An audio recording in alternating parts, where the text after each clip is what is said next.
If you rewind the clock to the 12th of December 2023, you'd have seen me buying a car which I really had no intention or plan to keep in the long run. I bought it quite literally as a stopover while I was selling my then daily driver, which is about as opposite on the spectrum as you can get, a Cadillac Escalade. I went from that to this, the cheapest, smallest, lightest, least powerful car I've ever owned, and for many people's standards, probably also the least desirable. It's not exactly a car that most people aspire to own, but that's the thing. By far the biggest ace card in the Daihatsu Sirion's deck is that it's underestimated. This has been, as I put in the thumbnail, by far actually the best purchase I have ever made in the automotive world, and the most reliable, most consistent, most dependable car I've ever had. Not only because of how cheap it was to begin with, I paid just under $2,000 for this car, which was actually the most expensive one on the market in the UK, which sounds crazy until I tell you that there were two for sale in the UK, because believe it or not, this is actually one of the most exclusive, one of the rarest hot hatches on the road. There are 17 of these in England at the moment, so my likelihood of seeing another one should be pretty low. Funny thing is, I actually have seen another one driving fairly locally to me, a silver one, and that guy paid £800 for his one, which admittedly wasn't in as good condition, but he still absolutely loved his as well. And thanks to the fact that this car has 110 horsepower in an 850 kilo frame, I haven't even needed to do any performance modifications to it. I've put 7,000 miles on this car in the past year, especially given that the mileage at the start of that was already 93,000. Now it's over 100,000. And yet, as we now go through its second winter in my ownership, it never lets me down. Literally not once has this car ever not started. It's never broken down. It's never had a single significant issue which ever stopped it from driving. In fact, if you're talking repairs, reliability and servicing, the only thing I've actually quote-unquote repaired on this car was a new rear wheel bearing, and cost me an astounding 20 quid. That's it in terms of maintenance and repairs. The only other stuff which I've done has been either optional or just general improvements. I decided, for example, to treat it to 4 new higher quality tyres and tracking at the same time, because you might as well, which is about 300 quid, which is excessive for many small cars, but to me,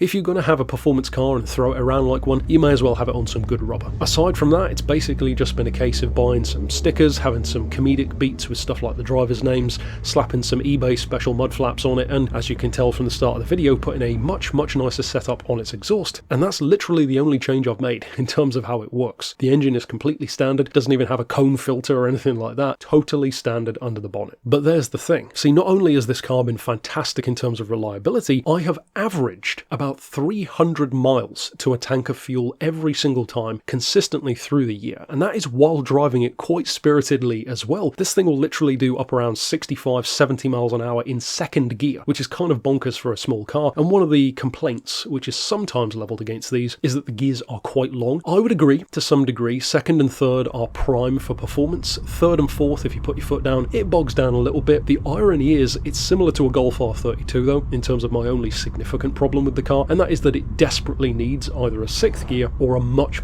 longer fifth, because as you would assume, a small car with Rally written on the back doesn't really like motorways that much. It can do it, and the fuel economy is fantastic. I averaged 52 to the gallon out of this thing on the way home when I first bought it, but even then you're doing like 3,000 RPM in fifth gear at motorway speed, and it doesn't need to be that high. For most people though, that's not really an issue, and for me most of the time, it's not an issue either. Even since that initial motorway trip, I've been averaging 42 miles to the gallon consistently. Fantastic economy, certainly when you go from a 14 mile to the gallon Escalade, and even some of the other vehicles which I've had. I used to get 26 to the gallon out of the Touareg. I get 32 even out of the Golf R32, but this blows all of those out of the water. And here's the reason why it's so deceptively good. See, the obvious choice, if you were going to pay around $2,000 for something that was just a little runabout stopover kind of machine, would be to go for a car which I have called perfect in the past, a Fiat Panda 100 HP. I adore that car. Evo magazine made it their car of the year when it came out. I almost made it my car of the year in the year that I reviewed it, and it is one of my favourite hot hatches. So it begs the question, why didn't I buy something more obvious like that? Why didn't I buy a Suzuki Swift Sport or an Ignis? Why didn't I buy any of these more obvious choices? A Polo GTI, Lupo GTI, even maybe like a Golf 4 GTI? Well, for two reasons. Number one, because believe it or not, this is actually faster than most of those already. See, a Panda 100 HP is about a 9.5 second 0 to 60 time. A Suzuki Swift Sport is about 8.9, which isn't as quick as you'd think. This, in comparison with only 110 horsepower, is 7.8 seconds to 60, which is properly quick for a little car like that. And the amount of people who I have caught out because they didn't think it was going to be anywhere near as quick as it is, you drop this thing into second gear, it will scream, or rather I guess roar in the case of mine, all all the way up to 8,000 RPM, and of course being a K3 VE2 engine, aka a Toyota engine, of course it's fantastic. Doesn't even have a turbo, and the crucial advantage of this car over many of those, even something like a Panda, is the weight. A Fiat Panda is around, what, 950, 970 kilos, which isn't exactly heavy. This in comparison is 850 kilos. What I do make use of every time I drive it though is the great acceleration, the superb fuel economy, and the surprisingly good space. See, this is essentially like a K car, but it's wider than a K car would usually be. It's actually perfectly proportioned, nowhere near as narrow as something like a Suzuki Alto Works or a Mitsubishi Minica, but the roof has so much more room than you would think it would. Even for a taller driver like me, it's still fantastic, and believe it or not, you put the rear seats down, you can get a ton of stuff in the back of one of these. I've had the entire prop shaft, fuel tank, suspension coils, and a whole bunch of other stuff from my rolls in the back of this thing, and it handled it like it was nothing. It's a perfect little car for what I needed, and in fact it was so good that instead of just being a stopover, I've kept it. And if you think about it, even if I were to sell this car right now, well, I'd probably be able to get about the same back as what I paid for it, because $2,000, given how it looks now, how it sounds, and how well taken care of it still has been, yeah, I could easily sell it for $2,000. What would I buy instead? You wouldn't even get a high mileage Panda for that. You're talking $2,500, and the Panda's nowhere near as quick. You might get something like a Golf 4, or maybe a Golf 5 GTI for somewhere around there, but you're talking pretty high mileage, probably been ragged, and there's the beauty of a Japanese engine. Ragged is just their term for correctly used. That's what they're designed to do. It's a performance engine, it's designed to be used, and it's a high revving engine, which does all of its best work high in the rev range. I also have this car to thank for single-handedly getting me back into liking manuals again. This is literally the only manual car I've ever owned, and I had no particular desire to have a manual, but of course a car like this should not have an automatic. Even I will admit that. And driving this and using it, well, I've enjoyed it so much that it got me back into manuals again, so I have the car to thank for that. One of the key reasons why it's so good, with 110 horsepower and 850 kilos, that's literally 130 horsepower per ton. If you compare that to a Golf R32, which of course weighs a lot more, but also has more than double the power at around 240, the Golf has about 160, 165 per ton, which isn't as much of a difference as you'd think, given these two wildly different cars. I'm never going to say that this vehicle will appeal to everyone. It categorically won't, but that's the ironic thing. I'm glad that it doesn't. The reason why this car is such a performance bargain and why it's such a hidden gem, it's because people don't want them, which keeps prices ridiculously low for what is in actual fact one of the most hilariously OP little hot hatches you can buy. If you get the chance to get a Sirion, especially in performance form,